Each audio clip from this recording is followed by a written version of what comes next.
اعوذ باللہ من الشیطان الرجیم بسم اللہ الرحمن الرحیم السلام علیکم ورحمۃ اللہ وبرکاتہ۔ تاریخ کے جھروکوں میں آپ کے لیے آج کا واقعہ جوزفین بوناپارٹ۔ جوزفین ایک عام شکل و صورت کی مالک ایک غریب لڑکی تھی جو جزائر غرب المہد میں ماہی گیروں کی ایک بستی میں پیدا ہوئی جو کھانڈ چینی بنانے والے ایک کارخانے کے اوپر تنگ و تاریک گھٹن زدہ اور گندے کمروں میں رہتی تھی۔ انقلاب فرانس میں اس کا پہلا شوہر مارا گیا تو 2 بچوں کے ساتھ وہ بے یار و مددگار تھی۔ اس وقت اس کی عمر 30 سال تھی۔ وہ بالکل بھی خوبصورت نہیں تھی، اس کے دانت خراب تھے، اس کے علاوہ بھی اس میں کئی خامیاں تھیں۔ اس سب کے باوجود اسے ازدواجی زندگی کا گہرا تجربہ تھا۔ وہ مردوں کی نفسیات سے اچھی طرح واقف تھی۔ وہ بیوہ تھی اور نئے شوہر کی تلاش میں تھی۔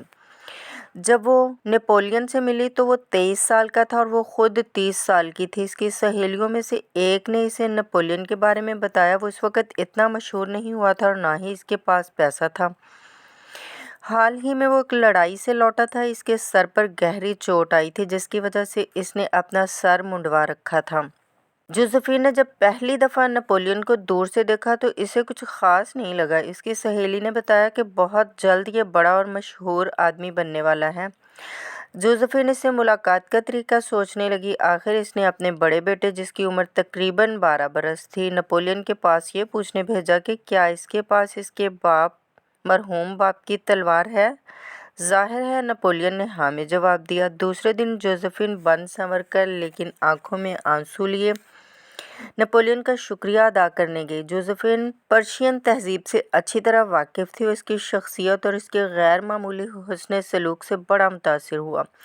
اسے احساس ہو گیا کہ جوزفین تہذیبی نقطہ نظر سے اس سے بلند سطح پر کھڑی ہے۔ اس لیے جب جوزفین نے اسے اپنے ہاں چائے پر مدعو کیا تو وہ خوشی سے پھولے نہ سمایا، اور جب وہ اس کے گھر چائے پینے آیا تو جوزفین نے اسے بتایا کہ وہ تاریخ کا ایک مشہور ترین جرنیل بننے والا ہے۔ 3 ماہ کے بعد ان کی منگنی ہو گئی۔ نپولین وقت کا بڑا پابند تھا۔ وہ کہا کرتا تھا وقت ہی سب کچھ ہے۔ ایک دفعہ اس نے کہا تھا میں جنگ ہار سکتا ہوں لیکن وقت ضائع نہیں کر سکتا۔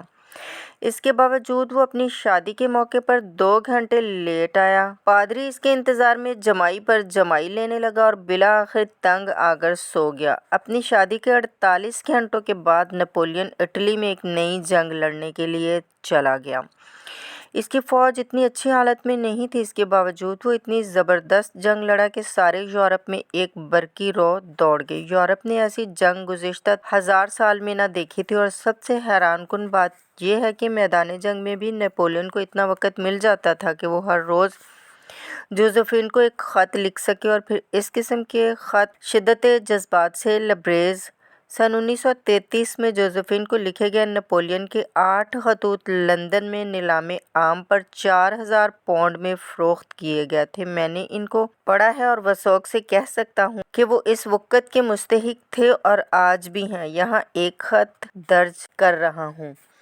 میری پیاری محبوبہ جوزفین، تم نے مجھے ایک ایسی محبت سے روشناس کروایا ہے جو میرے ہوش و حواس پر چھا گئی ہے۔ میں کچھ کھا نہیں سکتا، سو نہیں سکتا، مجھے اپنے دوستوں کی بھی پرواہ نہیں رہی۔ میں شہرت سے بے نیاز ہو گیا ہوں۔ اب میدان جنگ میں صرف اس لیے کامیاب ہونے کی کوشش کرتا ہوں کہ تمہیں فتح سے خوشی ہوتی ہے۔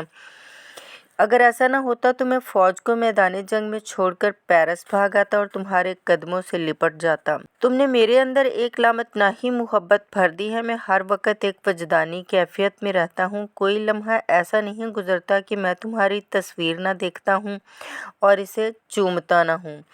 یہ خط اس کے بہت سے خطوط سے قدرے کم جذباتی ہے۔ بہت سی عورتیں ایسے خطوط پر جان دینے کو تیار ہو جاتی ہیں، لیکن جوزفین کو ان کی زیادہ پرواہ نہیں تھی۔ وہ ایک دوسرے شخص سے عشق بازی میں مصروف تھی اور اس نے نپولین کے خطوط کا جواب دینے کی بھی زحمت گوارا نہیں کی تھی۔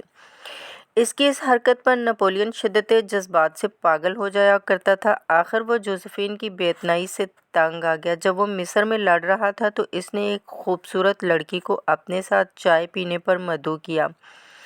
یہ خبر پیرس میں جوزفین کو پہنچ گئی اور جب نپولین فرانس سے واپس آیا تو جوزفین نے ایک ہنگامہ برپا کر دیا، جیسا کہ ایسے معاملات میں عورتیں کیا کرتی ہیں۔ دونوں ایک دوسرے سے خوب لڑے۔ آخر نپولین نے اسے کمرے میں بند کر دیا اور پھر